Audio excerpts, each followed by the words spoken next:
Kali ini saya akan bicara tentang anak Tuhan penuh kuasa.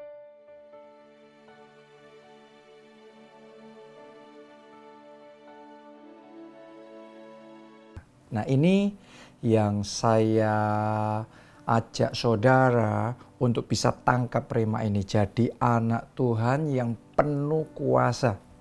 Bukan anak Tuhan yang tanpa kuasa. Kenapa? Karena kita hidup di suatu dunia yang penuh dengan konflik. Kita hidup di suatu dunia yang kuat sekali peperangannya, peperangan rohaninya. Dan kalau saudara nggak punya power, maka mudah sekali buat musuh untuk mengintimidasi saudara, mudah sekali buat musuh untuk menyerang, membuli saudara, mencuri dari saudara, dan menjegal saudara, merampas berkat saudara. Dan akhirnya Anda akan dihempaskan dan dihancurkan begitu saja. So, we need real power.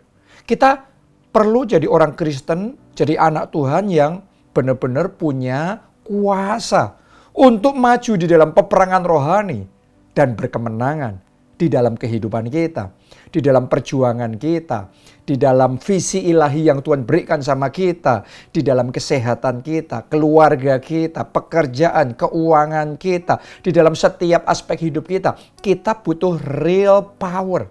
Kita butuh kuasa yang nyata supaya kita bisa bertahan, bahkan supaya kita bisa menang di dalam kehidupan ini. Ya, itu sebabnya jadilah anak Tuhan penuh kuasa. Jangan sampai kita jadi anak Tuhan tanpa kuasa. Karena firman Tuhan sendiri berkata bahwa lawanmu si iblis itu seperti singa yang mengaum-ngaum mencari yang dapat ditelannya. Mangsa yang empuk yang bisa ditelannya. Kalau Anda nggak punya kuasa, Anda gampang dimangsa. Anda gampang ditelan oleh singa, oleh musuh kita itu. Tapi kalau saudara penuh dengan kuasa, nggak gampang untuk musuh mempermainkan saudara.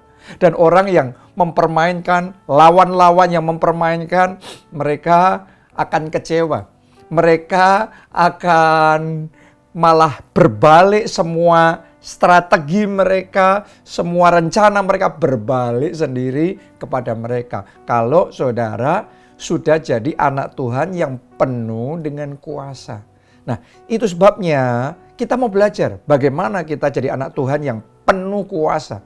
Bukan tanpa kuasa lagi dalam hidup ini, kita butuh power. Kita butuh kuasa untuk menang. Gimana kita acquiring the power? Bagaimana kita bisa mendapatkan kuasa itu? Nomor satu, kita butuh kehausan yang besar akan Roh Kudus. Karena Kisah 1 ayat 8, kamu akan terima kuasa kalau Roh Kudus turun ke atas kamu. Artinya kalau kita kepenuhan Roh Kudus, takaran atau level kepenuhan Roh Kudus yang kita terima itu akan menentukan takaran kuasa Allah yang akan dimanifestasikan di dalam kehidupan kita. Jadi saya ingin ajak saudara hari demi hari bertumbuhlah di dalam kepenuhan Roh Kudus. Bertumbuhlah di dalam kuasa Allah. Ya, karena Alkitab mencatat bahwa Allah menyediakan urapan yang tanpa batas, kepenuhan Roh Kudus yang tidak terbatas. Jadi kita selalu bisa bertumbuh. Yang namanya power itu bisa bertumbuh, yang namanya kepenuhan Roh Kudus itu bisa bertumbuh. Itu sebabnya saya mau ajak saudara buka hati lebar-lebar dan minta Roh Kudus memenuhi hidup saudara. Dan satu cara Anda bisa mengalami kepenuhan Roh Kudus yang luar biasa adalah ketika kita ini doa puasa. Kenapa? Karena sementara kita mengosongkan diri kita, sementara kita menyalipkan kedagingan kita, kita sedang memberikan ruang selebar-lebarnya untuk Roh Kudus memenuhi kita. Kadang-kadang sebagian orang nggak bisa mengalami kepenuhan Roh Kudus lebih lagi. Karena so full of himself. Begitu penuh dengan kedagingannya sendiri, pemikirannya sendiri, agendanya sendiri. Tapi ketika kita doa puasa, kita ngerem semuanya itu. Kita menyalipkan kedagingan kita. Dan kita buka diri kita untuk menerima kepenuhan Roh Kudus lebih besar lagi. Jadi saya ajak saudara, ayo doa puasa. Gereja kita akan mengadakan doa puasa 40 hari. Mulai tanggal 1 Mei. Jadi saya mau ajak saudara untuk bisa ikut di dalam gerakan 40 hari doa puasa mulai 1 Mei. Dan ini momen yang penting sekali. Kenapa? Karena Tuhan Yesus sendiri untuk acquiring power, untuk mendapatkan kuasa, Tuhan Yesus doa puasa 40 hari. Dan selesai dia doa puasa 40 hari, di situ kuasa Allah begitu dahsyat bermanifestasi dalam hidupnya. Mulai sejak hari itu, pelayanannya berubah. Pelayanan Tuhan Yesus sekarang penuh dengan kuasa. Kalau Tuhan Yesus sendiri dalam hidupnya butuh kuasa Allah, saudara dan saya juga butuh kuasa Allah. Karena itu saya ajak untuk doa puasa 40 hari.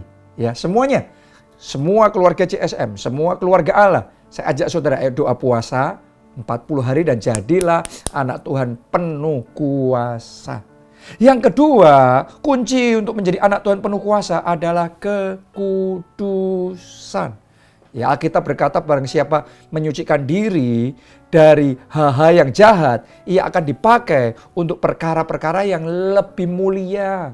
Jadi level kita bersedia untuk menyucikan diri dari dosa, dari tabiat-tabiat yang tidak baik, dari hal-hal yang tidak berkenan di hadapan Tuhan.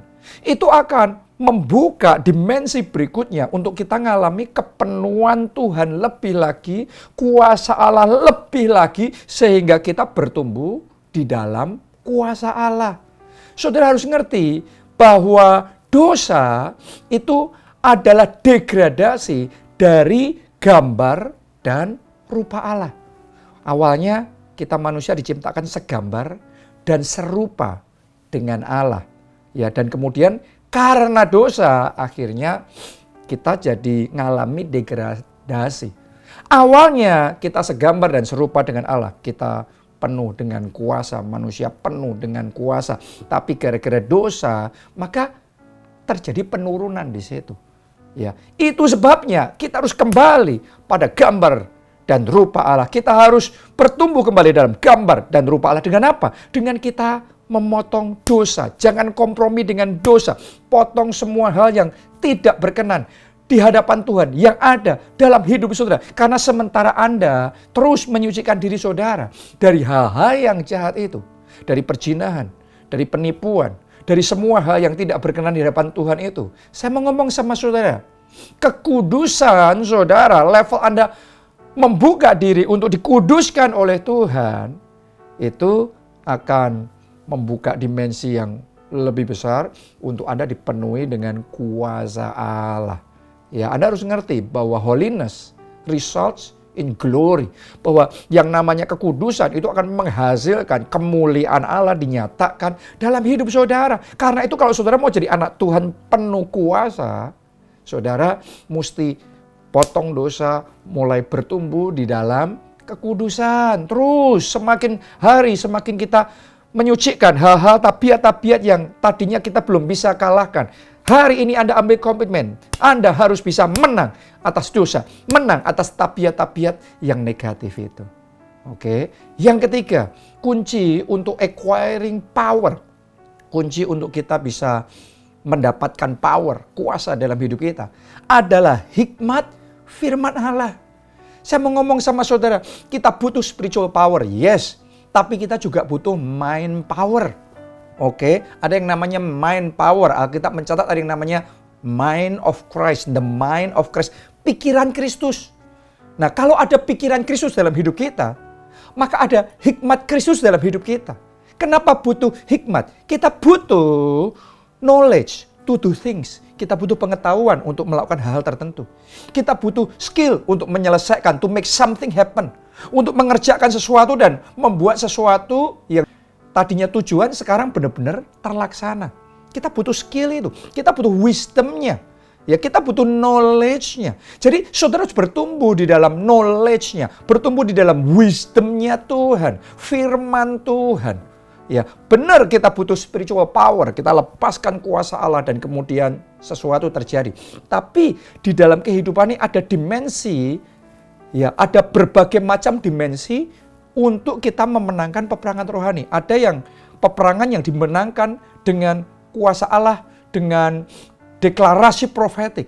Tapi ada juga peperangan yang saudara hanya bisa menangkan ketika the mind of Christ ada dalam diri saudara, pikiran Kristus dalam diri saudara, dan memberikan Anda hikmat-hikmat bagaimana untuk mengatasi situasi ini, bagaimana menyelesaikan masalah yang pelik ini, bagaimana untuk kita bisa maju ke level berikutnya, bagaimana ngegolkan hal ini. Itu butuh hikmat. Gak cuma kita pasif nunggu, no. Gak cuma deklarasi profetik dan doa puasa, no. Kita butuh hikmat untuk kita bisa ngegolkan sesuatu, untuk kita bisa berhasil, untuk kita bisa naik level. Jadi hari ini ambil komitmen untuk minta hikmat Allah dalam hidup saudara. Kemudian yang terakhir, bagaimana kita bisa acquiring power, mendapatkan kuasa, jadi anak Tuhan yang penuh kuasa. Yang keempat, api roh kita harus menyala. Orang yang apinya padam, orang yang suam-suam kuku, orang yang kehilangan semangatnya, semua potensinya terkubur. Tadinya dia hebat, mantan ketua kelompok saya yang hebat, mantan pendeta yang hebat, mantan orang Kristen yang hebat. Kenapa? Kehilangan api. Mantan gereja yang hebat, kehilangan api. Saya mau ngomong sama saudara, Alkitab yang berkata, biarlah rohmu menyala-nyala dan layanilah Tuhan. Pelayanan tanpa api yang menyala, gak ada dampaknya. Oke, kecil sekali. Tapi ketika saudara, apinya menyala, perkataan yang sama yang Anda ucapkan, kesaksian yang sama yang Anda beritakan, pelayanan yang sama yang engkau kerjakan, dampaknya akan berlipat kali ganda lebih besar. Karena itu nyalakan apimu. Karena itu besarkan apimu. Jangan biarkan masalah, jangan biarkan apapun memadamkan api saudara. Hari ini kobarkan kembali api saudara. Dan lihatlah bagaimana kuasa Allah dilipat gandakan dalam hidup saudara. Dan Anda bisa mengalami kemenangan dalam setiap peperangan dalam hidup saudara. Jadilah anak Tuhan penuh kuasa. Salam keluarga Allah dan Tuhan Yesus memberkati.